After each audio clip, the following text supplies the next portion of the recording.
आपका प्रोग्राम सलाम जेके आप देख रहे हैं दिल्ली के स्टूडियो से बराह रास्त। सोमवार का दिन 10 मई साल 2021 एक और नए प्रोग्राम के साथ कुछ अहम मौज़ूआत। आज प्रोग्राम में जरूर ताखिर हुई है, लेकिन एक खुसूसी प्रोग्राम आप सबके लिए मौजूदा हालात के पेश नज़र 8:30 से लेकर 9 बजे तक, जैसा कि थोड़ी देर पहले आप प्रोग्राम देख रहे थे और डॉक्टरों को सुन भी रहे थे, और प्रोग्राम में लाइव कॉल्स का सिलसिला भी शुरू किया गया है, जहां पर आप डॉक्टर से, माहिरीन से बराह रास्त बात करके कोविड से मुतल्लिक सवाल कर सकते हैं। तो इसकी वजह से सलाम जेके अब जब तक वो प्रोग्राम चलेगा कोविड के बीच, तब तक 9 से 10 और आखिरी 10 से 15 मिनट हमारी कोशिश रहेगी कि दोबारा आपकी फोन कॉल्स हमेशा की तरह जो पहले 20 मिनट का वक्त रखा था उसमें 5 से 8 मिनट तक हमें कमी करनी पड़ेगी। वक्त चूंकि ज्यादा नहीं है, लेकिन इन 10-15 मिनट के अंदर कोशिश हमारी रहेगी कि फटाफट से खबरें भी आपके सामने रखें, लेकिन उसके बाद फौरन से आपकी कॉल्स ली जाएं, जो आपकी ग्रीवेंसेज, आपकी शिकायत है, इंतजाम के नोटिस में जरूर लाई जाएं। आज के प्रोग्राम में एक बार फिर मेरे साथ स्टूडियो में मौजूद हैं गौहर कुछ नाज़रीन। प्रोग्राम के फॉर्मेट के मुताबिक जिस तरीके से हमारी कोशिश रहती है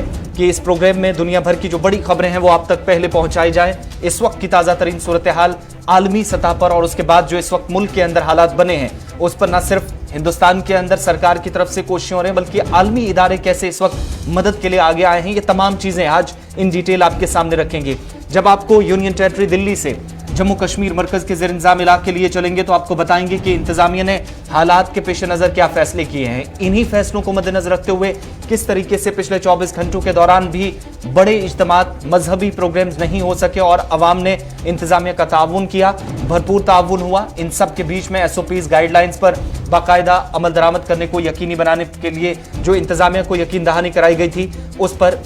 अमल किया गया, बाकायदा उसके हिसाब से काम हुआ है। साथ ही आज के प्रोग्राम में जब कोविड से रिलेटेड बात होगी तो इंतजामिया ने कुछ नए लोगों को जिम्मेदारियां दी हैं जम्मू कश्मीर के अंदर, डॉक्टरों के और पैरामेडिक्स के साथ कैसे वो यहां पर अपनी खिदमात अंजाम देंगे, और जम्मू कश्मीर के अंदर कोविड जो लॉकडाउन चल रहा था, कर्फ्यू जो लगा था, उसको एक्सटेंड किया है। फिलहाल जो कर्फ्यू मुख्तलिफ अजला के अंदर या सभी अजला में यूटी के अंदर लगा था, लेकिन प्रोग्राम का आगाज सबसे पहले इस वक्त जो बड़ी खबर अब से थोड़ी देर पहले एक और फायरिंग का वाक़ा पेश आया है अमेरिका के अंदर, और इसी खबर से शुरुआत करेंगे। गौहर शुक्रिया आसिफ। तो सबसे पहले प्रोग्राम की शुरुआत करते हैं अमेरिका से, जहां पर मैरीलैंड के अंदर, कोलोराडो मैरीलैंड के अंदर जो है फायरिंग हुई। एक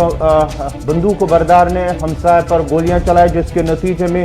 7 लोग, एक खातून और हमलावर 7 लोग जो है वो हलाक हुए हैं, जबकि एक जख्मी हुआ है। और पुलिस का कहना है कि हमलावर भी इस फायरिंग में मारा गया, अगरचे उसे गिरफ्तार करने की कोशिश की गई, ताहम उन्होंने पुलिस पर वापस गोलियां चलाई, जिसके बाद हमलावर भी इस फायरिंग में मारा गया है। और ये उस वक्त की वाक़ा पेश है जब हमसा दोनों के दरमियान कुछ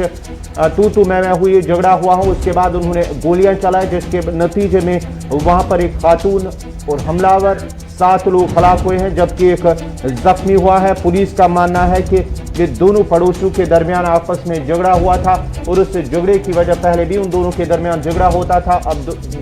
जो है बार बार झगड़ा होने के बाद ही उन्होंने जो है वो गोली का इस्तेमाल किया, बंदूक के साथ ही जो है वहाँ पर उन्होंने गोलियां चलाई। गोलियों के बाद वो 7 लोगों को हलाक किया, जिसमें खातून भी है, और बाद में पुलिस की फायरिंग से हमलावर भी हलाक हुआ है। अमेरिका की रियासत मैरीलैंड के अंदर, जहां पर कोलोराडो का हिस्सा है, और यहां पर बर्थडे पार्टी चल रही थी, और इस पार्टी के दौरान यानी एक पड़ोसी ने अपने दूसरे पड़ोसियों पर जाकर हमला किया, खुद भी उसकी मौत हुई, मजीद 6 लोगों को ले डूबा। कुल मिलाकर 7 लोगों की मौत हुई है, और जो इब्तदाई रिपोर्ट्स आ रही हैं कि इनकी आपसी रस्साकशी थी और इसी के बीच में ये मामला काफ़ी वक्त से चल रहा था। लेकिन आज एक पड़ोसी ने बाकियों पर हमला उस वक्त कर दिया जब वो बर्थडे की पार्टी में मसरूफ थे, और काफ़ी यहाँ पर खुशी की लहर थी, लेकिन गम में या मातम में तब्दील होते कोई ज्यादा वक्त नहीं लगा, और फायरिंग के इस वाक़े में खुद गनमैन जिसने फायर ओपन किया उस समेत 7 लोगों की मौत अभी तक, और एक शख्स जख्मी हुआ है, खातून। इन मरने वालों में भी अभी तक जो इब्तदाई रिपोर्ट सामने आ रही हैं वो इस वक्त उसके मुताबिक कि खातून की भी मौत हुई है, और नाराज पड़ोसी ने बाकी जो हमसाया थे उन पर फायरिंग की है। चलिए बढ़ते हैं आगे। जब अमेरिका की बात हुई तो आलमी वबा के इस कहर के बीच मुख्तलिफ हिस्सों के अंदर, दुनिया भर के अंदर इस वक्त शब कद्र की रात किस तरीके से मनाई गई। शब कद्र के मौके पर तकरीबात का इनेकाद आमतौर पर पिछले साल के मुकाबले इस साल ज़रूर मुख्तलिफ नजर आई हालात के पेश नज़र, लेकिन आगाज़ ज़रा मस्जिद अल अक्सा से करते हैं, अल अक्सा से, जहां पर देर रात एक बार फिर जबरदस्त हंगामा दुआया मजालिस के दौरान देखने को मिला। जी हम बात करेंगे फलस्तीन के अंदर इजरायली फौज का मस्जिद अक्सा में नमाजियों पर एक बार फिर हमला है। लगातार पिछले कई रोज से इजराइल की जानिब से मस्जिद अक्सा के अंदर नमाजियों पर हमला, और हमले के दौरान पिछले कई रोज से तकरीबन 300 के करीब अफराद जख्मी हुए। लेकिन गुज़िश्ता रात जब लैलतुल कद्र थी और शब कद्र के दौरान भी इजरायली फोर्सेस की जानिब से मस्जिद अक्सा के अंदर वो दाखिल हुए, जहां पर रबड़ की गोलियों के साथ साथ आंसू के गोले दागे गए हैं, जिसके नतीजे में 100 के करीब नमाजी जो है वो जख्मी हुए हैं। इजरायली मजालिम के खिलाफ लंदन और मैनचेस्टर में भी एहतजाजी मुजाहरे हुए, और साथ ही साथ तुर्की के सदर रजब तैयब अर्दगन ने इस सिलसिले में इजराइल को दहशतगर्द रियासत भी करार दिया है। इस सिलसिले में ट्यूनिस ने अक़वाम मुत्तहिदा की सलामती कौंसिल का हंगामी इजलास भी बुलाने का मुतालबा किया है। जिस तरह से फलस्तीन के अंदर जो मामला पिछले कई रोज से चल रहा है, इस सिलसिले में कई मकामात पर एहतजाजी मुजाहरे भी हुए, और कई मुल्कों की जानिब से इस हमले की मजम्मत भी की गई है। ये ताज़ा तस्वीरें हैं देर रात की, 5 से 6 घंटे, यानी अगर आप हिंदुस्तानी वक्त के हिसाब से देखें तो जब फ़लस्तीन और इजराइलियों के दरमियान झड़पें हो रही थी, और झड़पें कब हुई? शब कद्र के मौके पर। आज ये करीबन तीसरा दिन है जब जुम्मतुल विदा के बाद गौहर हम देख रहे हैं लगातार तीसरे दिन, और 300 से ज़्यादा शहरी अब तक जो नमाजी थे वो ज़ख्मी हुए हैं, और 100 के करीब जिनमें हालांकि हिरासत में भी काफ़ी लोग हैं जिनके बारे में तो जानकारी है, लेकिन इन्हीं 100 के अंदर एक बड़ी तादाद उन लोगों की भी जो लापता है, जो इस तरह की इतलात मौसूल हुई हैं। रात देर गए जब यहाँ पर भी प्रोग्राम हो रहे थे, सादगी के साथ शब कद्र मनाई जा रही थी, इसी तरीके की सूरत हाल फ़लस्तीन के अंदर भी थी। और जब मस्जिद अक्सा में तकरीब हो रही थी, नमाज बाजमात अदा की जा रही थी, और इन सब के बीच में एक बार फिर कुछ लोगों के बीच तू मैं हुई, और मामला वहां तक पहुंचा जहां गुज़श्ता दिनों हमने देखा था कि 163 अफराद जख्मी हुए थे, और कल यानी 84 की तस्दीक की गई है, लेकिन 100 के करीब ओवरऑल इनकी तादाद बताई जाती है जो लोग जख्मी हुए हैं। बेशतर की हालत तशवीशनाक बनी है। 3-4 पुलिस एहलकार भी, इजरायली फौज के इजरायली पुलिस एहलकार भी, लेकिन बेशतर इनमें नमाजी जिनको निशाना बनाया गया है। और आलमी बरादरी की तरफ से मौजूदा हालात पर सख्त तशवीश का इजहार किया गया है। सोशल मीडिया पर भी एक बड़ी कैंपेन चलाई जा रही है। हिंदुस्तान, पाकिस्तान, जनूबी एशिया के इन ममालिक से लेकर इस वक्त मगरबी ममालिक तक बड़ी तादाद में लोग सामने आए हैं सोशल मीडिया साइट्स के जरिए। वो अपना इस वक्त सपोर्ट या इजहार यकजहती इस वक्त किया जा रहा है। इस सिलसिले में बात करेंगे तो यूरोपीय यूनियन ने इजरायली हुकाम से मुतालबा किया कि वो यरूशलेम में जो मौजूदा कशीदगियां दूर करने के लिए फौरी तौर पर कार्रवाई करे, और साथ ही साथ जो कैथोलिक मसीहों के रूहानी पेशवा पोप फ्रांसिस ने भी मकबूजा बैतुल मुक़द्दस में तशद्दुद रोकने का मुतालबा किया है। चलिए अब बढ़ते हैं आगे। जब शब कद्र की बात हो रही है तो हिंदुस्तान के अंदर भी भारत पाकिस्तान में सरहद के उस पार और सरहद के इस पार भी बड़ी सादगी के साथ ये रात मनाई गई। ज़रूर दुआया मजालिस का एहतमाम किया गया, लेकिन जम्मू कश्मीर और मुल्क के बाकी हिस्सों के अंदर भी इसी तरीके की सूरत हाल चूँकि मौजूदा हालात ने इजाज़त नहीं दी, और इसीलिए लोगों ने मसाजिद के बजाय घरों में इबादत का एहतमाम करने को तरजीह दी। इसी तरह की सूरत हाल जम्मू कश्मीर के अंदर भी, और कोविड के सबब बड़ी तकरीबात मनसूख की गई थी जम्मू कश्मीर के अंदर भी, जहाँ पर श्रीनगर के अंदर आपको याद होगा कि इंतजामिया के साथ साथ वक्फ बोर्ड की तरफ से जो ऐलान किया गया था, या मसाजिद कमेटियों की तरफ से जो जिम्मेदारियां दी गई थी, उन जिम्मेदारियों को बखूबी नमाजियों ने, शहरियों ने समझते हुए इंतजामिया का ताउन दिया। और ये पहली तस्वीर है जो जम्मू सूबे से सामने आई है, सरहदी जिला पुंछ से, जहां पर मस्जिद के अंदर सोशल डिस्टेंसिंग को बरकरार रखते हुए नमाज अदा की गई, और जो SOPs थी, जो गाइडलाइंस थी, रहनुमा खतूत पर अमल दरामद को यकीनी बनाते हुए ये नमाज अदा की गई। अब जरा दूसरी तस्वीर भी आपको बताते हैं, क्योंकि दरगाह हजरत बल या बाकी जो वादी कश्मीर के अंदर अहम मजहबी मकाम है, वहां पर भी तकरीबात हुई थी जी, वहां पर भी जो है नमाज जो है शब कद्र की तकरीबात जो है वो मनसूख की गई हैं। पहले ही इस सिलसिले में अगर हम बात करेंगे जामिया मस्जिद श्रीनगर की जानिब से जो वहां पर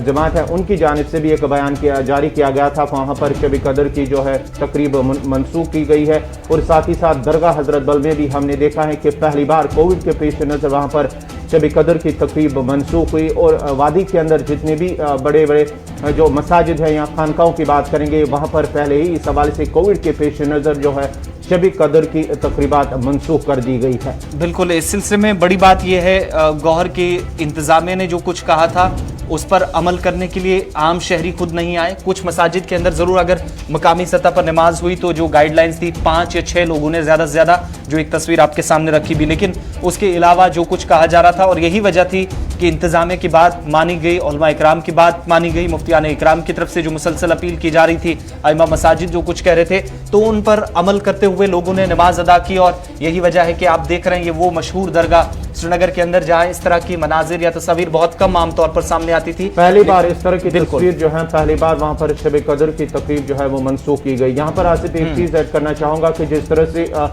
इंतजामिया की जानिब से जो गाइडलाइन या SOPs फॉलो करने पर लोगों से अपील की गई है, बाज़ाब्ता तौर पर लोगों ने इस बार जो है इंतजामिया का भरपूर ताउन दिया है, क्योंकि जिस तरह से पहली बार शब कदर की तकरीबात मनसूख हुई है, वादी के जो मसाजिद है या दरगाह के अंदर पहली बार इस तरह से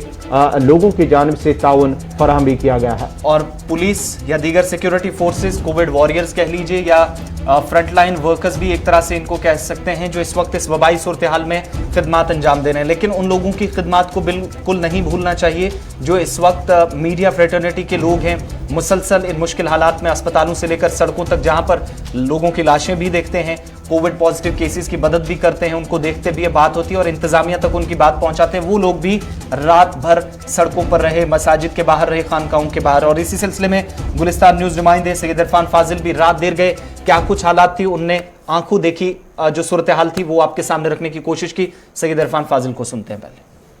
वादी कश्मीर में लॉकडाउन और लॉकडाउन के साथ साथ लैलतुल कद्र की अगर बात करें तो ये अजीम रात और पूरे कश्मीर में खामोशी छाई हुई है। चप्पे चप्पे पर सिक्योरिटी के एहलकार जो है तैनात है और लोगों को बार बार समझाया जा रहा है कि घरों से बाहर ना आए, क्योंकि वबा जो है काफी ज्यादा फैली हुई है। ग्राउंड जीरो पर इस वक्त दरगाह शरीफ हम आए हुए हैं, जबकि हर साल यहाँ पर अच्छी खासी गहमा गहमी होती है, दुरूद अज़कार और साथ साथ शबखानी में लोग दूर दराज इलाकों से आकर यहाँ हाजिरी देते हैं, जबकि सरकार की तरफ से जो पाबंदी लगाई गई है और हमने देखा कि सिचुएशनली इस वक्त सब लोग घरों में ही बैठे हैं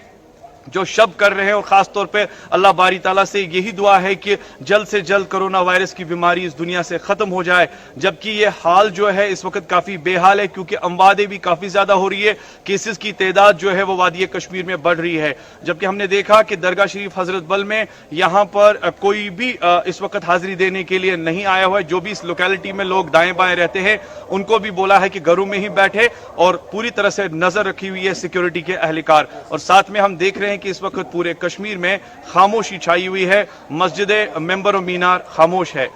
गुलिस्तान न्यूज के लिए सईद इरफान फाजिल, दरगाह हजरत बल कश्मीर।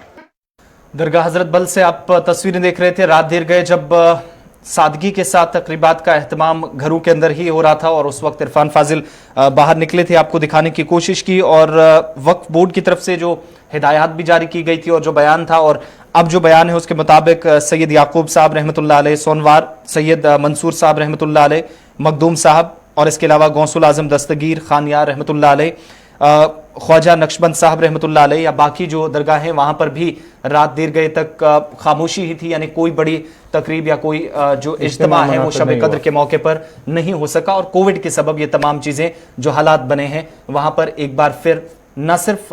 जो इंतजामिया की या उलमा इकराम की तरफ से कहा गया था, जो गाइडलाइंस थी उन पर अमल किया गया, बल्कि एक जिम्मेदार शहरी होने का सबूत भी नमाजियों की तरफ से पेश किया गया। बढ़ते हैं आगे। अब ये सब क्यों हो रहा है, मुल्क की सूरत हाल जरा आपके सामने रखते हैं, ताजा तरीन आदाद शुमार गौहर आपके सामने रखेंगे और उसके बाद आपको बाकी जो सरकार के फैसले हैं उसके साथ साथ जम्मू कश्मीर के हालात पर भी नजर दौड़ाएंगे। जब बात करेंगे अब जो मुल्क के अंदर हालात बने हुए हैं, तकरीबन आज 5 रोज के बाद 4 लाख से कम केसेस सामने आए हैं। मुल्क भर में कोरोना के 3,66,000 से ज्यादा मस्बत मामले दर्ज हुए हैं पिछले 24 घंटों के दौरान। अगर 24 घंटों की बात करेंगे तो 3,747 मरीजों की मौत भी वाक़ा हुई है और 24 घंटों के दौरान 3,53,580 मरीज शहद भी हुए हैं। और साथ ही साथ बात करेंगे, अगर हम गुज़श्ता एक हफ्ते की बात करेंगे तो 27,000 अफराद की मौत भी हुई है जो पिछले 7 दिन गुजरे, यानी कि एक हफ्ते के दौरान आपको इससे अंदाजा लगाया जाना है कि किस तरह का जो लहर है, दूसरी लहर मुल्क के अंदर इस वक्त जो है लगातार एक हफ्ते के दौरान 27,000 अफराद की मौत भी वाक़या हुई है। और साथ ही साथ बात करेंगे दिल्ली के अंदर लॉकडाउन में मजीद तौसी कर दी गई और साथ ही साथ मेट्रो खुदमात को भी बंद कर दिया गया है और कई जो है कई रियासतों के अंदर, कई शहरों के अंदर जो मजीद लॉकडाउन में तोसी कर दी, पाबंदी आयद कर दी गई है और लोगों की नकल हरकत को महदूद कर दिया गया है। लोगों से एक बार फिर जो है अपील की जा रही है, जो गाइडलाइन, जो SOPs जारी किए गए हैं उस पर अमल करना निहायत ही जरूरी है। बड़ी बात ये कि इस वक्त की जो सूरत हाल है उन सब के बीच में कई अहम शख्सियात, आजम खान मेंबर पार्लियामेंट उत्तर प्रदेश से, वो अब इस वक्त चूंकि सीतापुर जेल में थे, सजा काट रहे थे, लेकिन जो ऑफिशियल्स अब बता रहे हैं लखनऊ उनको लाया गया है, लखनऊ जेल से उनको मेदांता हॉस्पिटल पहुंचाया गया है और उनके बेटे को भी लखनऊ शिफ्ट किया गया है क्योंकि कोविड पॉजिटिव पाए गए थे, इस तरह की इतलात मिली हैं। दूसरी तरफ हालात के पेश नज़र अब चूंकि दिल्ली के अंदर भी एक बड़ा और अहम फैसला जो गुज़श्ता रोज़ लिया गया, मजीद एक हफ्ते के लिए लॉकडाउन में तोसी कर दी गई और दो बड़ी बातें दिल्ली के अंदर जो ली गई। एक ये कि दिल्ली मेट्रो रेल कॉरपोरेशन की तरफ से ये कहा गया कि सरकार और NCT की गाइडलाइंस के मुताबिक या फैसले के मुताबिक कर्फ्यू जब बढ़ाया गया है तो दिल्ली के अंदर कंटेनमेंट जोन्स हैं या बाकी एरियाज हैं, सभी लाइंस पर इस वक्त सस्पेंड की जाएगी या रेल खिदमात जो हैं मेट्रो सर्विसेज वो नहीं चलेंगी। यह आज का बड़ा और अहम फैसला है। दूसरी बात यह कि शादी की तकरीबात अगर होती हैं तो दिल्ली सरकार का यह फैसला कि ज़्यादा से ज़्यादा 25 लोग, और वो भी इसके अलावा अगर कोई शादी कहीं पर करना चाहे तो वो कोर्ट में जाकर वहाँ पर शादी कर सकता है। बाकी जो काम करना होता है या फॉर्मेलिटीज़ पूरी करनी होती है वो अदालत के अंदर या अदालत के ज़रिए कम तादाद में लोग रहकर, कुछ फैमिली मेम्बर्स रहकर वहाँ पर अंजाम दे सकते हैं। लेकिन 25 से ज़्यादा अगर कहीं पर हुए तो उनके खिलाफ न सिर्फ मुकदमा दर्ज होगा बल्कि फाइन भी जो सरकारी गाइडलाइंस के मुताबिक है वो के साथ साथ फाइन भी भरना पड़ेगा। बिल्कुल, ये एक बड़ा और अहम फैसला, और ये उस वक्त सामने आया है जब इंतजामिया की तरफ से मुसलसल ये कहा जा रहा है कि लॉकडाउन में तोसी करने का वाहिद मकसद ये कि हालात ने इंतजामिया को भी काफी हद तक इस वक्त मजबूर कर दिया है। और इंतजामिया ये भी कह रहे हैं कि जिस तरह से लॉकडाउन किया गया है मुख्तलिफ शहरों के अंदर, मुख्तलिफ रियासतों के अंदर, इससे कहीं ना कहीं जो मस्बत मामले हैं उनमें कमी आई है। इसकी वजह से ही लॉकडाउन में मजीद तोसी की जा रही है। चलिए अब बढ़ते हैं आगे, बात जरा लॉकडाउन के हवाले से भी इस वक्त कर लेते हैं। चूंकि मुख्तलिफ हिस्सों के अंदर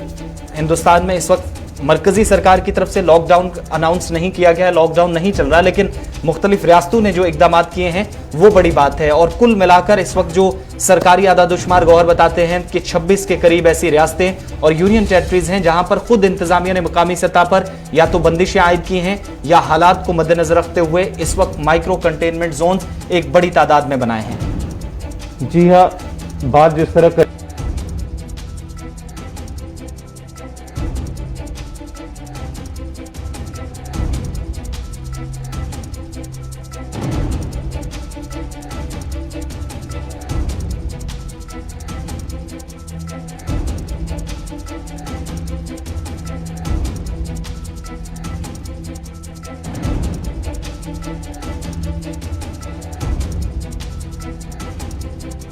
लॉकडाउन की इस वक्त बात हो रही है तो आपको ये बताते चलें कि 26 ऐसी रियासतें या यूटीज हैं जो इस वक्त कहीं ना कहीं लॉकडाउन में हैं, कुछ हिस्से जरूर छोड़कर जहां पर इमरजेंसी खिदमात आपको माइक्रो कंटेनमेंट जोन से बाकी एरियाज तक जरूर नजर आती हैं, गाड़ियों की नकलो हरकत नजर आती है, लेकिन इसके अलावा कहीं पर भी कोई इंतजामिया ने राहत जो है वो ज्यादा नहीं दी है, खासतौर से उन एरियाज में जहां पर इस वक्त सिचुएशन काफी ज्यादा है। लेकिन ओवरऑल इस वक्त देखेंगे तो 1 अप्रैल को भारत का जो इंडेक्स था 58वां नंबर था, लेकिन इस वक्त 30 अप्रैल खत्म होते होते भारत इस वक्त जो स्ट्रिजेंसी इंडेक्स में पहुंच चुका है 74 नंबर पर। इसका मतलब ये हुआ कि पॉजिटिविटी रेशियो कोविड-19 के बीच जो हालात हैं, जो सरकार के फैसले, उन सब के बीच में मुल्क इस वक्त कहां से कहां पहुंचा है, ये अब तक की हालात बनी है। इसी तरीके से इंडिया के अंदर जो इस वक्त सूरत हाल बनी है, डेटा इस वक्त हालांकि 30 अप्रैल के बाद क्या कुछ सूरत हाल है वो अभी तक अपडेट नहीं की गई है, लेकिन Oxford corona virus government response tracker ये बताता है कि मुल्क के अंदर जो इस वक्त इंडेक्स है वो मुसलसल बढ़ रहा है। स्कूल्स के अंदर वर्क प्लेस को बंद करना या स्कूल्स को बंद करना या जो बाकी बड़े और अहम इदारे थे उनको बंद करने का मकसद ये हुआ कि मुल्क के अंदर पब्लिक इवेंट्स तक जहां कैंसिल हो जाएं, इस वक्त इंडेक्स 58 से 74 तक पहुंचना यही बताने के लिए काफी है कि पाबंदियां मजीद सख्त करने की जरूरत है। पब्लिक ट्रांसपोर्ट इन सब के बीच में बंद है, लेकिन इस वक्त अगरचे मरकजी सरकार की तरफ से जो आदादोशुमार बताए गए हैं, मरकजी सरकार ने लॉकडाउन अनाउंस नहीं किया है, लेकिन जो रियासतों ने किया है जहां केसेस बढ़ रहे हैं, जहां पर पाबंदियां लगाई गई हैं, 26 के करीब उनकी तादाद, चाहे वो यूटीज हैं या बाकी इस वक्त रियासतें हैं, वहां पर हालात ऐसे बने हुए हैं। अब इन सारी सूरत हाल के बीच बढ़ते हैं अगली खबर की ओर, क्योंकि ऑक्सीजन को लेकर भी सरकार इकदाम कर रही है। गौर आपके सामने तफसीलात रखेंगे, क्योंकि बड़े और अहम कदम अब सरकार अगले कुछ रोज में उठाने जा रही है। मुल्क के अंदर जिस तरह से अस्पतालों के अंदर ऑक्सीजन की किल्लत, ऑक्सीजन की कमी को लेकर जो है अवाम की जानिब से शिकायतें मासूल हो रही, इस सिलसिले में अब जो है मुल्क भर में ऑक्सीजन की कमी को दूर करने की कोशिशें लगातार हो रही हैं। सरकार की सभी इदारों पर करीबी नजर रखी हुई है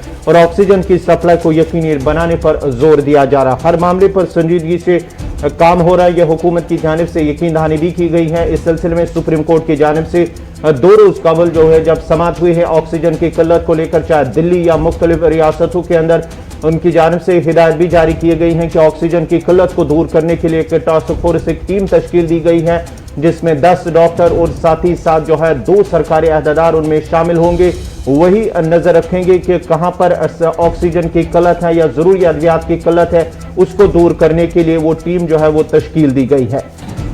और मौजूदा हालात के पेश नजर आपको बताएं कि सरकार की तरफ से जिन जिन एरियाज में ऑक्सीजन की सप्लाई, डिमांड तो काफी ज्यादा थी लेकिन सप्लाई अभी तक नहीं पहुंच पाई है, सरकार की तरफ से मामलात के निपटारे के लिए, हल के लिए डेडलाइंस मुकर्रर कर दी गई हैं। और डेडलाइंस क्या है? जो इस वक्त ग्रुप है, सरकार ने जो टास्क फोर्स भी तश्कील दिया था सुप्रीम कोर्ट के कहने के बाद, इस वक्त ऑक्सीजन कॉन्सेंट्रेटर्स, सिलेंडर्स, साथ ही साइरोजेनिक टैंकर्स और जियोलाइट्स, ये तमाम वो चीजें या बाकी जो तिब्बी आलात हैं वो कैसे इस वक्त एक हिस्से से दूसरे हिस्से तक पहुंचाए जाएं, इसका सही से नोटिस लेने की तैयारी कर दी गई है। दूसरी बात, जो ऑक्सीजन टैंकर्स चलाने वाले ड्राइवर्स हैं वो कौन हैं, उनके आइडेंटिफिकेशन याद रखनी है। जरूर वो हेल्थ डिपार्टमेंट के ज्यादा इनमें लोग शामिल किए गए हैं, लेकिन सरकार के बकौल के ग्रुप, उन लोगों के भी ये जो सरकार ने अब ग्रुप तश्कील दिया है अदालत के अहकामात के बाद, ये उन लोगों पर भी नजर रखेगा कि क्या वो ट्रेन ड्राइवर्स हैं, एक रियासत से दूसरी रियासत कहीं ऐसा तो नहीं कि गुज़श्ता दिनों जो वीडियोस वायरल हुई थी ये बताया गया था कि ट्रांसपोर्टेशन के दौरान बहुत ज्यादा ऑक्सीजन इस वक्त लीक हो रही है, वो जाया हो रही है, यानी एक स्टेट से अगर सेंट्रल स्टेट, गलत इस्तेमाल तो नहीं हो रहा है, गलत इस्तेमाल से भी बचने के लिए, और जो सेंटर से स्टेट्स को जा रही थी उससे कहीं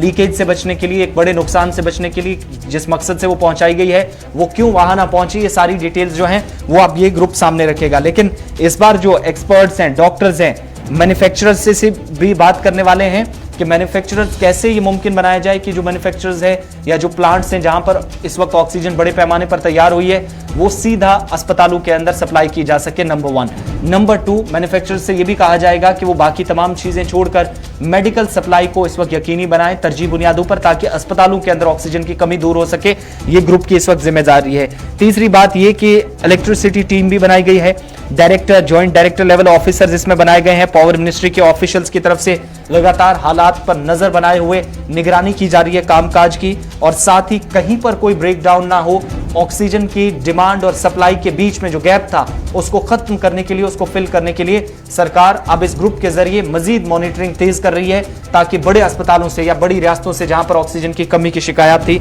उनको फौरी तौर दूर किया जा सके। ये तो सूरत हाल इस वक्त मुल्क की सतह पर। अब जरा आपको जम्मू कश्मीर लिए चलते हैं। हालात बिल्कुल भी ठीक नहीं है, इसलिए ठीक नहीं है क्योंकि 5000 प्लस केसेस फिर रिपोर्ट हुए हैं, लेकिन 60 के करीब, सुबह होते होते 60 के करीब लोगों की मौत हुई है। सरकारी बुलेटिन कुछ और बताता, लेकिन रात 12 बजे से के बाद मजीद अमवात के साथ यह तादाद इस वक्त 5 दर्जन के करीब पहुंच चुकी है। जम्मू कश्मीर की बात करेंगे तो लगातार जम्मू कश्मीर के अंदर पिछले कई रोज से जो है 5000 से ज्यादा मस्बत मामले दर्ज हुए हैं। 24 घंटों की बात करेंगे तो 5190 मस्बत मामले सामने आए हैं। ये मस्बत मामले यानी कि 5000 से ज्यादा कुछ रोज पहले यानी कि 7 मई को भी 5443 सबसे ज्यादा मुतासिर मामले जम्मू कश्मीर के अंदर रिपोर्ट हुए हैं। पिछले 24 घंटों की बात करेंगे तो तकरीबन 40,000 के टेस्ट किए गए हैं, जिनमें से 5190 मस्बत मामले सामने आए हैं, जिनमें 1770 जम्मू सूबे के हैं, जबकि 3420 वादी कश्मीर से हैं जो मस्बत मामले सामने आए हैं। 54 अफराद की मौत भी हुई है पिछले 24 घंटों के अंदर, और महलूकून की मजमूई तादाद की बात करेंगे वो 2724 तक पहुंच गई है। पिछले 9 रोज की अगर बात करेंगे तो 444 अफराद की मौत हुई, यानी कि एक रिकॉर्ड अपने आप में है कि 9 रोज के अंदर 404 अफराद की मौत हुई है जम्मू कश्मीर के अंदर। लेकिन अगर हम मौत की बात करेंगे पिछले 24 घंटों के अंदर या इससे पहले भी जम्मू सबसे ज्यादा मुतासिर है इस सिलसिले में, क्योंकि ज्यादा अमवात जो है वो जम्मू सूबे से हो रही है। अगर के मुतासिर मामले जो है वादी कश्मीर से इस वक्त आ रहे हैं, लेकिन जो अमवात की शरह है वो जम्मू में कहीं न कहीं सबसे ज्यादा है। 54 अमवात सरकारी बुलेटिन के मुताबिक, लेकिन कुल मिलाकर अगर आप दोनों सूबों की सूरत हाल अलग अलग करके देखें तो आरटीआई एक्टिविस्ट, सीआरपीएफ की जवान भी गुज़श्ता 24 घंटों के दौरान कश्मीर वादी के अंदर कोविड टेस्ट पॉजिटिव जिनका आया था वो इस दुनिया से चल बसे। कुल मिलाकर 22 अमवात और 3420 पॉजिटिव टेस्ट सामने आए। दूसरी तरफ साबिका डीजीपी की अहलिया, इसके अलावा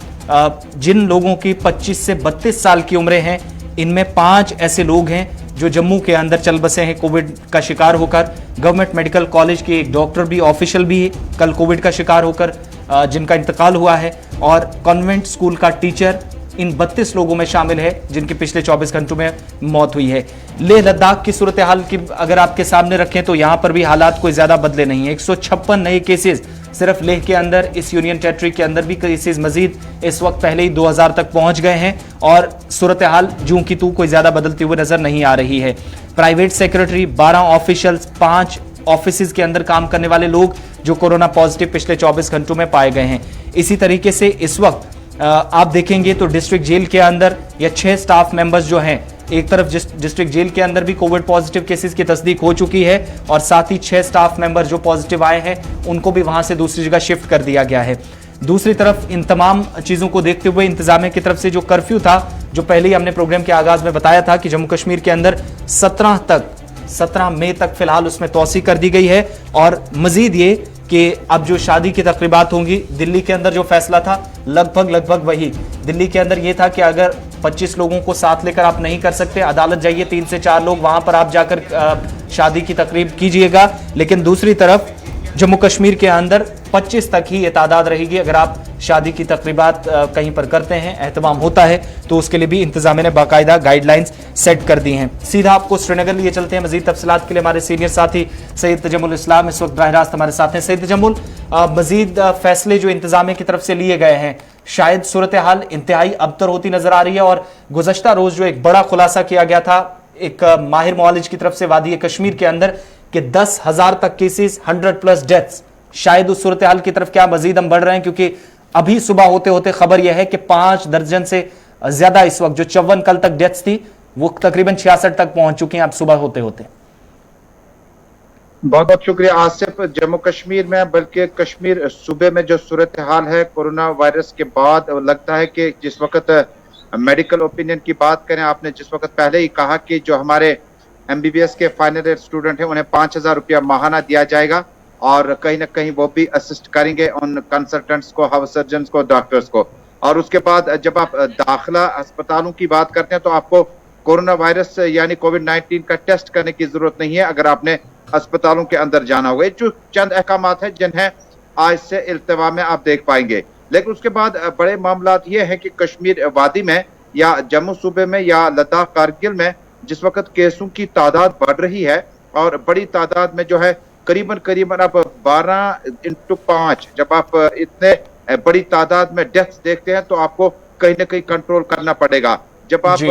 मगरबी ममालिक की बात करते हैं, जब आप हमसाये मुल्क की बात करते हैं तो वहां पर 2 से 3,000 केसेस एक दिन में आते हैं। और छोटे से जम्मू कश्मीर में जब आप केसों की तादाद की बात करते हैं तो 6,000 तक तजावुज कर गए। और जब डेथ रेट की बात करते हैं तो इसमें रोज बरोज इजाफा होता जा रहा है। और जिस वक्त आपने कहा कि बीती रात में इतनी बड़ी तादाद 50 से ज्यादा अफराद, तो सुबह भी जो रात का डाटा हमारे पास आया वो भी हौसला अफजा हमारे पास नहीं है। लिहाजा जम्मू कश्मीर सरकार ने जो पहले ही आपने कहा कि वादी के मारूफ मौलजीन, डॉक्टर्स एसोसिएशन और बाकी अहम अहदेदारों ने जो मतनबिया किया था उसके कहीं ना कहीं नताइज बरामद होने लगे हैं। और ऐसा लग रहा है कि आने वाले दिनों में न सिर्फ केसेस बढ़ेंगे बल्कि हमें एहतियात और ज्यादा बरतनी होगी। और जिस वक्त आपने नए कोविड-19 के लॉकडाउन की बात की, उम्मीद थी कि शायद ईद उल फितर से कबल, शब कदर के बाद और इन 2-3 दिनों में खरीदारी बहुत ज्यादा होती है और उसके बाद न सिर्फ मलबूसात बल्कि खाने पीने की अशिया की भी खरीदारी की जाती है। तो सरकार ने किसी भी जगह फिलहाल इसको हल्के से लेने का